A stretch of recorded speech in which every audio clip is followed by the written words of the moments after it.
Hey folks, how you guys doing? We're here after an exciting afternoon of Eri Barrister. So of course, Jess Stewart, also known as J-Scrum. Just a great day, really excited about it. How did you just feel originally about everything before we get into the next game? Just outside of the game, the atmosphere is great, great attendance. An upgrade from last year, we're under 30,000. You hear that, NCAA? Up to 30,000. Stay here! Stay in Philly. I thought the atmosphere of Loyola tailgate I was at a little bit, and they took half of one of the rows in K-Lot. That was probably the best tailgate of them all. They had the big ground inflatable, so I thought the atmosphere was great, and I can't wait for Sunday, but definitely Monday. Oh, it was electric. There were so many kids outside. Everyone was barbecuing. It was great. Hopefully the weather gets a little better for the rest of the weekend. But we had a beautiful day today. Fantastic. Upper 90s, sunny. Yeah. A little bit sweaty, but we were up in a press box, so we didn't really get the hot and humid stuff. Speaking of sweaty, the Hounds defense was certainly sweating after the first quarter. How do you feel about that game for the Tar Heels, and what was your star player for the Heels? I don't think any of us expected it. It was a 9-2 first quarter for the Tar Heels. Another 9 marks for Mr. Crosse. He set an NCAA semifinal record, I believe, with semifinal record with 9. 1 goal. He tied the tournament record with 9 goals, but he set a semifinal record with 9. Unbelievable mark. I don't think he had any of his goals assisted either, if I'm right. So he just did it all by himself. He's my star player, but they're going to face a difficult task on Monday. The winner of the Maryland Browns will get to that, but you're star player too. I think it's hard. I think it's hard to go past Crosse Cloutier. Like, he was just transcendent at certain times.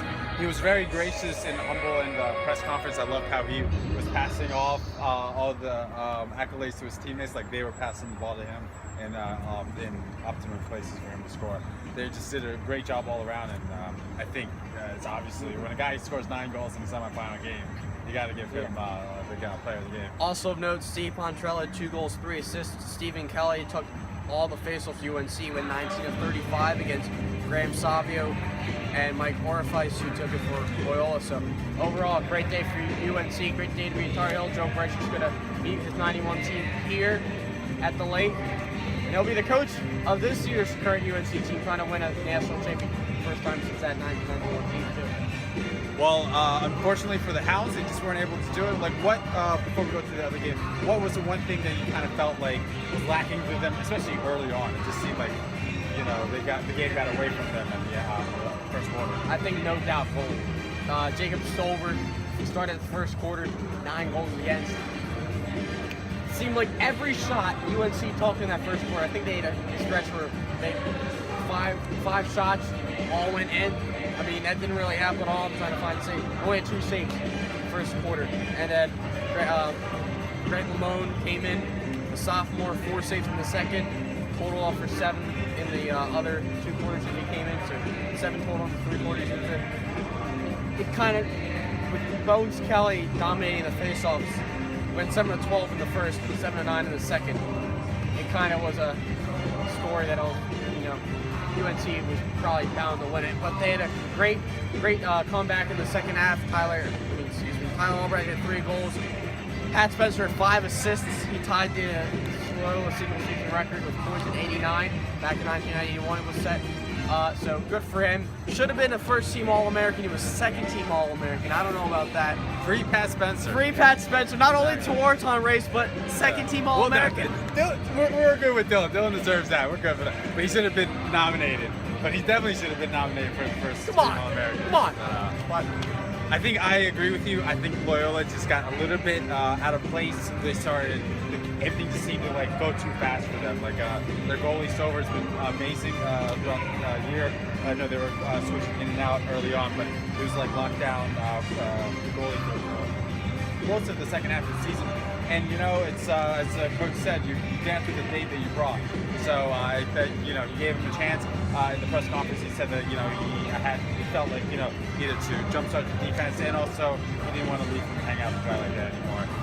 Shout out to Pat Spencer, big game. I think he was kind of contained in the first half. You would say, I think that was either again a lack of possessions. I think Kelly was just amazing for UNC. The face-off, and it just was unable to, get that many possessions in it. That ends up like not having that many opportunities, and we kind of saw what happened right there. Moving on to the late game, which was just everything. Everything was advertising more. It was comebacks, like back and forth action, controversial calls. What was your start of the game for Maryland, and how did you feel about the game in general on the Terp side?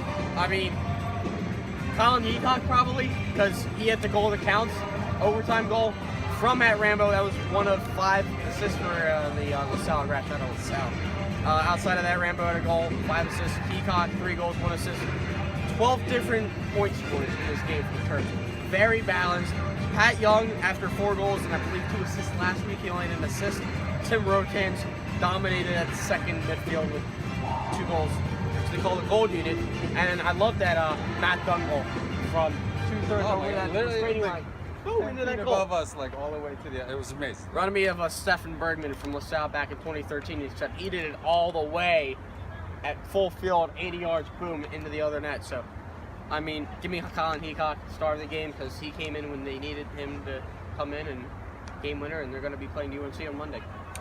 I'm going to go with my star, Dylan Maltz, and just give a shout out to him. I think obviously Rambo is going to get a lot of accolades, but just in terms of a player who stepped up that. Not forgotten, obviously, because it's just it has over 15 points, I think, on the season. So he's obviously like a very efficient and equal player. But I think coming in with a hat trick, hoping to like lessen the burden on Rambo and the rest of the offensive stars, like it was big. And he was taking some hits. They were hitting out there, especially like occasionally a little bit late hits, but like the ref was letting them play. To the chagrin of some people, I know there's a couple tripping calls, but I think like at the end of the day, so many possessions, like 1 or 2 calls isn't really going to make So the biggest barbecue of them all on Monday. Still feel the same. I know we were both wrong on Loyola. It is what it is. They did a nice comeback by the Hounds. Shout out for them.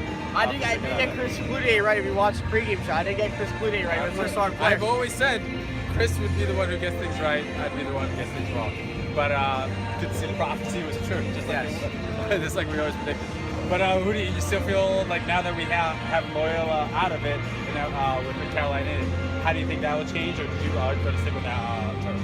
Just how UNC played today, especially that first quarter and that first half, Chris Cloutier, 9 goals too. I mean, that's kind of tough to beat. UNC is a much better team than they were a month and a half ago when they played Maryland, and especially when they played Syracuse twice in the span of 2 weeks. I think if they played that Syracuse team again, it would be a different result. But I still like Maryland. It'll be a closer game than what I expect. I think Steve Kelly's going to be very, very good at the face-off X. I'm looking here for the face-off from round 1, 2032. Well, round 1, 2032. Almost first face-off. Almost scored. He picked it up. Saved by Brinlor.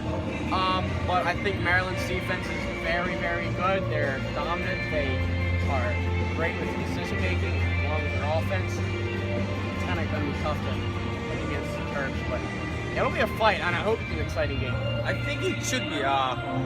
Last 5 teams that played this later game have lost the championship.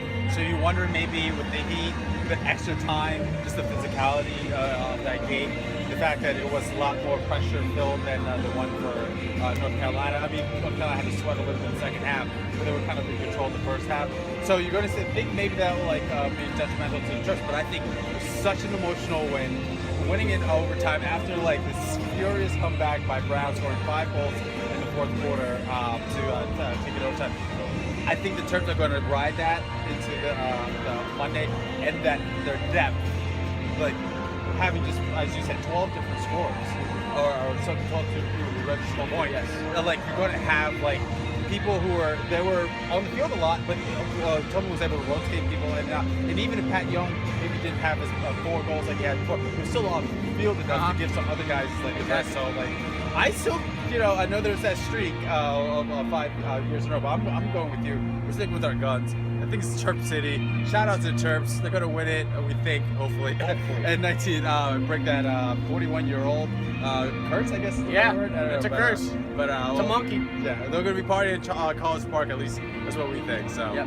Either way, we'll be here on Monday and Sunday, tomorrow. D3 championship first and 1, Salisbury Tufts rematch of the 2014 championship, and then at 3:30, I believe it'll be the D2 Lemoyne and Limestone rematch of last year's Division 2 championship. So we'll have some stuff on that. We're not that knowledgeable on the D2, D3 stuff, but we still love our D2, D3. Shout out to those schools. If you're in D2, D3, whatever, JUCO, NAIA, whatever, we still love you. But we'll be here Sunday. We'll give you some stuff, but look for us out on Monday. Eri Bannister. I'm Chris Scraps, DJ Scraps, signing off. Stay hydrated. This field's getting wet. That's getting hydrated, so you do the We're same on the as well. What? Yeah.